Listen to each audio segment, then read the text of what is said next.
Hello student, good morning. कल हमने elements of accounts में part 2 chapter number 4 analysis of financial statement में objectives of financial statement, then limitation of financial statement, then uses of financial statement, users of financial statement and steps of financial statement, ये सब का हम कल discussion कर चुके हैं। आज हम एक नया टॉपिक स्टार्ट करने वाले हैं जिस टॉपिक से रिलेटेड है हमारी एक्सरसाइज, और वही टाइप के हम सम्स भी आगे सॉल्व करेंगे स्टूडेंट्स, जिसका नाम है कंपैरेटिव स्टेटमेंट। आज हम कंपैरेटिव स्टेटमेंट के बारे में डिस्कस करने वाले हैं। तो सबसे पहले हम उसका मीनिंग देखेंगे, देन एक्सप्लेनेशन एंड प्रेजेंटेशन देखेंगे, उसके बाद उसके रिलेटेड एक सम काउंट करेंगे। So let us start our video. Comparative statement. Meaning, सबसे पहले है meaning. The method of presenting about the trend of profitability and financial position of business from the different years.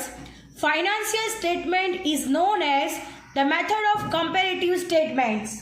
Students, यहाँ पे क्या होता है? Comparison होती है दो फाइनेंशियल ईयर के बीच में, और यहाँ पे चेक किया जाता है कि profitability and financial position business की कैसी है। ये कैसे चेक करते हैं? तो कंपैरेटिव स्टेटमेंट से चेक किया जाता है। 2 डिफरेंट ईयर्स होते हैं जहाँ पे 2 डिफरेंट ईयर्स की हमें क्या करनी होती है? Comparison. And the method of presenting about the trend of profitability, यानी प्रॉफिटेबिलिटी कितनी है और फाइनेंशियल पोजीशन बिजनेस की कैसी है, वो कैसे पता चलता है? कंपैरेटिव स्टेटमेंट से। यानी 2 ईयर का डेटा हमें कंपेयर करना होता है और फिर उसमें से डिसाइड करना होता है। अंडरस्टैंड? नेक्स्ट है explanation. It is not possible to get an idea about profitability and financial position of a company by analyzing only 1 year's financial statement. कोई भी एक ईयर का अगर हम फाइनेंशियल स्टेटमेंट को कंपेयर करें तो हमें पता नहीं चलता कि हमारी प्रॉफिटेबिलिटी कितनी है और फाइनेंशियल पोजीशन कैसी है। So under this method one needs at least 2 years figures to know about the change of trend in business. यहाँ पर हमें 2 ईयर्स का डेटा पता होना चाहिए और वो 2 ईयर का डेटा हम कंपेयर करेंगे और फिर हमें पता चलेगा कि हमारे बिजनेस में कितनी प्रॉफिटेबिलिटी है और हमारा फाइनेंशियल पोजीशन हमारे बिजनेस की कैसा है। Understand? So under this method one needs at least 2 years, यानी 2 ईयर्स का डेटा होना चाहिए to know about the change of trend in business, यानी बिजनेस में कितना चेंज हुआ है उसको कंपेरिजन करके हम पता लगा सकते हैं। Understand? This is the meaning and explanation. Once again, meaning the method of presenting about the trend of profitability and financial position of business from the different years. Financial statement is known as the method of comparative statements. Next, explanation. It is not possible to get an idea about profitability and financial position of a company by analyzing only 1 year's financial statement. So under this method one needs at least 2 year figures to know about the change of trend in the business. Next है presentation. उसे कैसे present किया जाता है? So look at here student, comparative statements method is useful to know about the business trend of various matters from the figures of 2 or more years. To know about the changes of incomes and expenses of current year in comparison to those of previous year. यानी current year का हमें comparison किससे करना है? तो previous year से, यानी current year में कितने एक्सपेंसेस हुए हैं, करंट ईयर में कितनी इनकम्स हुई है, उसका हम कंपैरिजन किसके साथ करेंगे? तो प्रीवियस ईयर के डेटा के साथ करेंगे। To indicate the changes which have taken place in various assets and liabilities over a period of 1 or more year. यानी एक और ज़्यादा से ईयर में असेट्स में कितना चेंज हुआ है, लायबिलिटीज में कितना चेंज हुआ है, ये हम इंडिकेट कर सकते हैं। Next, besides these figures can be usefully compared with the relative figures of other firm as well. This comparison is done in horizontal form Thus, it is known as horizontal analysis of financial statement. Next, for such comparison, two methods are used. First, by presenting figures of increase, decrease in income or expenses. And the second one, by comparing figures of each element as percentage of total amount. Students, हम इन दोनों के sums count करने वाले हैं. सबसे पहला है by presenting figures of increase और डिक्रीज इन इनकम और एक्सपेंस. नेक्स्ट है by comparing figures of each element as percentage of total amount. Under this method, comparison can be made with the help of figures of 2, 3 or 5 years. Understand? So students, ये information हुई comparative statement की. आज हम comparative statement का example करने वाले हैं. From exercise, question number 4 का count करने वाले हैं. So let us start. Exercise, question number 4. Students, exercise start करने से पहले हम सबसे पहले स्ट्रक्चर देख लेते हैं. Structure of comparative profit and loss account. तो सबसे पहले हम उसका स्ट्रक्चर देख लेते हैं, उसके बाद हम उसका रिलेटेड सम स्टार्ट करेंगे. स्टूडेंट्स, ये स्ट्रक्चर है प्रॉफिट एंड लॉस स्टेटमेंट का. Comparative profit and loss statement for the year ending on 31/3/2016 and 31/3/2017. Students, यही फॉर्मेट हमें फॉलो करना है. पर्टिकुलर्स को नंबर 1 देना है, नोट नंबर को सेकंड नंबर, प्रीवियस ईयर को नंबर 3 देना है, करंट ईयर को नंबर 4, इंक्रीज और डिक्रीज ₹5 नंबर. 5 कैसे मिलेगा? तो 4 - 3 यानी 4 का कॉलम में से थर्ड का कॉलम को माइनस करना है तो हमें 5 नंबर का कॉलम मिलेगा. और नेक्स्ट है इंक्रीज और डिक्रीज परसेंटेज में फाइंड करना है, जहां पे हमें क्या करना है, 6 नंबर का कॉलम है ये. 5 / 3 × 100 यानी 5 नंबर की जो आंसर है उसको 3 नंबर के आंसर से डिवाइड करना है, यानी 5/3 × 100. स्टूडेंट, सबसे पहले होगा sales revenue, then other income. इन दोनों को प्लस करेंगे तो हमें टोटल रेवेन्यू मिलेगा. 1 + 2 यहाँ पे लिखा हुआ है तो हमें यहाँ पे टोटल रेवेन्यू मिल जाएगा. उसमें से हमें क्या माइनस करना है, एक्सपेंसेस. एक्सपेंसेस में कौन से expenses? Cost of good consumed, net purchase of resale, changes in stock, employees benefit expenses, financial cost. Students, according to the questions आपको जितने भी एक्सपेंसेस दिए गए हैं वो सारे के सारे टोटल रेवेन्यू से माइनस करने हैं. अंडरस्टैंड? नेक्स्ट है depreciation and amortized expenses. Depreciation and amortized expenses and then other expenses, then total expenses. Total expenses का प्लस हो जाएगा. अब हमें इनकम में से टोटल एक्सपेंसेस को माइनस करना है तो हमें क्या मिलेगा, प्रॉफिट बिफोर टैक्स. उसमें से लेस करना है इनकम टैक्स, जितना भी परसेंटेज आपको क्वेश्चन में दिया गया हो. और नेक्स्ट आएगा प्रॉफिट आफ्टर टैक्स. स्टूडेंट्स, हमें यही फॉर्मेट में सम काउंट करना है. अंडरस्टैंड? क्या करना है, सबसे पहले sales revenue plus other income, तो आपको टोटल इनकम मिलेगा. उसके बाद सारे के सारे एक्सपेंसेस को माइनस करना है, देन आपको मिलेगा profit before tax less income tax और profit after tax. Understand? So let us start our exercise question number 4. Question number 4. The aggregate profit and loss statement ending on 31/3/2016 and 31/3/2017 of Sanam Company Limited are given as follows. Prepare comparative statement of profit and loss. Particulars, note number 31/3/2017, 31/3/2016, sales revenue 33 lakh, 22 lakh, other income 2,25,000, 1,50,000, expenses 23 lakh 76,000, 15 lakh 40,000, and last है income tax rate 30%. So student, this is our question. हमें यहाँ पे profit and loss statement find करना है, prepare करना है comparative statement का. आगे हमने उसका फॉर्मेट देख लिया है।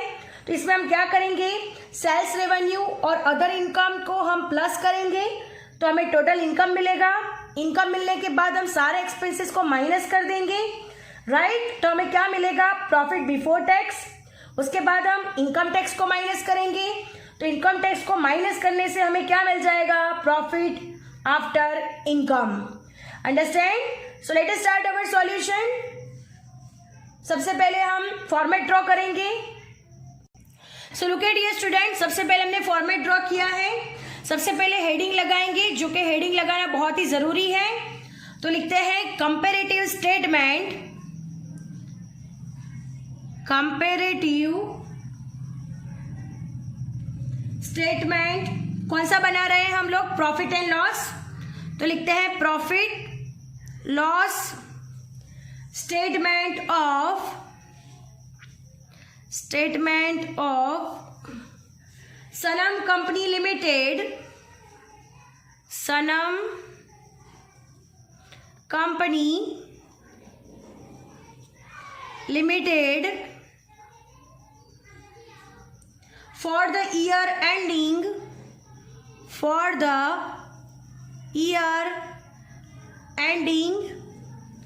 31/3/2016 and 31/3/2017। अंडरस्टैंड। सो स्टूडेंट्स, ये हमारा हेडिंग हो गया।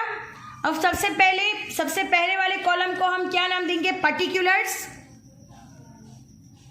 पर्टिकुलर्स।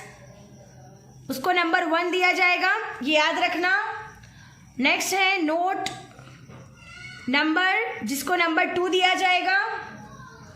नेक्स्ट है 31/3/2016, जिसको 3rd नंबर दिया जाएगा और यहाँ पे रुपीस लिखेंगे।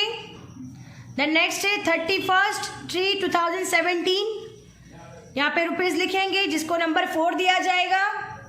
नेक्स्ट है इंक्रीज और डिक्रीज, जिसको रुपीस में आएगा, ये जिसको हम 5 नंबर देंगे। 5 नंबर कैसे फाइंड करना है, तो 4 - 3 से फाइंड करना है। 4 में जो डेटा होगा और 3 में जो डेटा होगा, 4 - 3 से हम 5 नंबर का फाइंड करेंगे। एंड देन लास्ट है इंक्रीज और डिक्रीज, परसेंटेज में आएगा। यहाँ पे क्या करना है, 5 / 3 × 100, जो कि 6 नंबर का कॉलम है। याद रखना, ये 6 नंबर का कॉलम 5 / 3 × 100, यानी 5 का डेटा डिवाइड बाय 3rd का डेटा और इंटू 100। अब सबसे पहले हमें क्वेश्चन में सेल्स रेवेन्यू दिया गया है, तो सबसे पहले हम लिखते हैं सेल्स रेवेन्यू। अंडरस्टैंड। आप लोग 31/3/2016 में देख सकते हो 22 लाख दिया गया है, तो यहाँ पे लिखते हैं 22 लाख।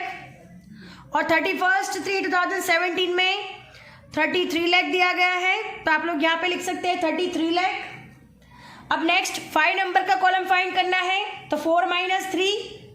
स्टूडेंट्स 4 - 3, 33 लाख में से 22 लाख माइनस करेंगे तो आंसर आएगा 11 लाख, राइट। एंड 5/3 × 100, यानी 11 lakh divide by 22 lakh into 100 करेंगे तो हमें आंसर मिलेगा 50, यानी 50.00। अंडरस्टैंड। 5 / 3 × 100, यानी 5 11 lakh divide by 22 lakh into 100। Next दूसरा नंबर दिया गया है अदर इनकम्स, जो कि हमारे पास 1,50,000 फॉर 2016। द नेक्स्ट 2017 के लिए है 2,25,000, राइट। अब 5 नंबर का कॉलम फाइंड करना है, सो 4 - 3, 2,25,000 माइनस 1,50,000, यानी आंसर आएगा 75,000। नेक्स्ट कॉलम 5/3 × 100, यानी 75,000 डिवाइड बाय 1,50,000 इंटू 100, यानी यहाँ पर भी आएगा 50.00। अंडरस्टैंड। अब आगे कोई भी इनकम नहीं बची, सो स्टूडेंट्स अब हम इन सब का टोटल कर देंगे, तो हमारा थर्ड होगा टोटल इनकम। टोटल इनकम्स कैसे करेंगे, तो 1 + 2 करेंगे तो हमें टोटल इनकम मिलेगा। ये 1 + 2 को टोटल करेंगे। So look at here carefully students, 22 lakh + 1,50,000 यानी 23,50,000 आंसर आएगा। देन नेक्स्ट है 33 लाख + 2,25,000 यानी यहाँ पर आंसर आएगा 35,25,000। अब नेक्स्ट कॉलम हमें फाइंड करना है 4 - 3, तो यहाँ पर भी सेम हम ऐसा ही करेंगे, 4 - 3 करेंगे, 35,25,000 - 23,50,000 तो हमें आंसर मिलेगा 11,75,000। अंडरस्टैंड। और फिर हम 5/3 × 100 करेंगे, सो 11,75,000 डिवाइड बाई 23,50,000 × 100 तो हमारा आंसर होगा 50.00। Understand. Now next expenses, 4th number पे है एक्सपेंसेस। एक्सपेंसेस को हमें माइनस करना है, सो एक्सपेंसेस लिखते हैं 15,40,000 राइट। देन नेक्स्ट है 23,76,000 राइट। देन 4 - 3, 4 में से 3 को माइनस करना है, सो हमारे पास आंसर आएगा 8,36,000। एंड देन परसेंटेज फाइंड करना है 5/3 × 100 यानी 8,36,000 डिवाइड बाई 15,40,000 × 100 यानी आंसर आएगा 54.29। अंडरस्टैंड। अब हम क्या करेंगे, इनकम में से एक्सपेंसेस को माइनस कर देंगे तो हमें क्या मिलेगा, प्रॉफिट बिफोर इनकम टैक्स। यहाँ पे लिखते हैं profit before income tax. Understand. 23,50,000 - 15,40,000 यानी आंसर आएगा 8,10,000। अंडरस्टैंड। नेक्स्ट है 35,25,000 - 23,76,000 यानी आंसर आएगा 11,49,000। नेक्स्ट है 11,75,000 - 8,36,000 यानी आंसर आएगा 3,39,000। और यहाँ पर 50.40 और 54.29 ये कैसे फाइंड करते हैं कॉलम, तो 5/3 × 100 से फाइंड किया जाता है। स्टूडेंट्स 3,39,000 डिवाइड बाय 3 8,10,000 इन दोनों का डिवीजन होगा और मल्टीप्लाई बाय 100 यानी हमें मिलेगा 54.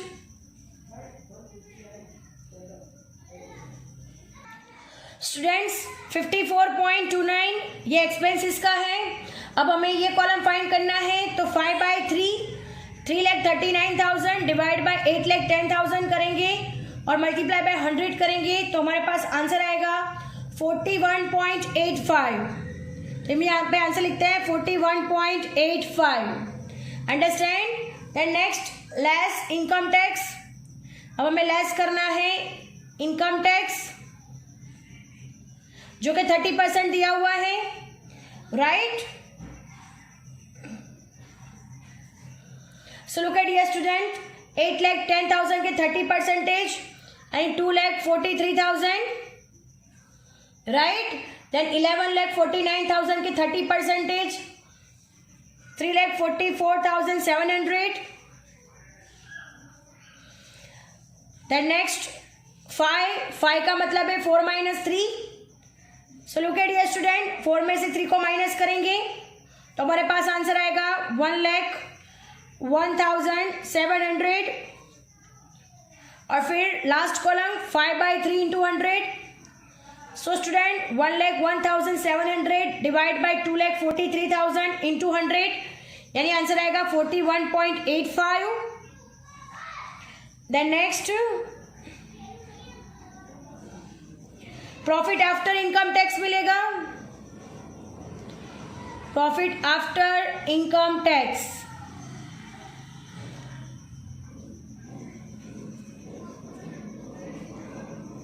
तो ये डिजिट में से ये डिजिट माइनस करेंगे, 8,10,000 माइनस 2,43,000, यानी आंसर आएगा 5,67,000। 11,49,000 माइनस 3,44,700, 8,04,300। देन नेक्स्ट है 339,000 माइनस 1,01,700, तो माइनस करेंगे तो आंसर आएगा 2,37,300, right? And then last column 5/3 into 100, यानी 2,37,300 डिवाइड बाय 567,000, यानी आंसर आएगा 41.85. So student, our sum is over here. I hope you understand it very well. Thank you students.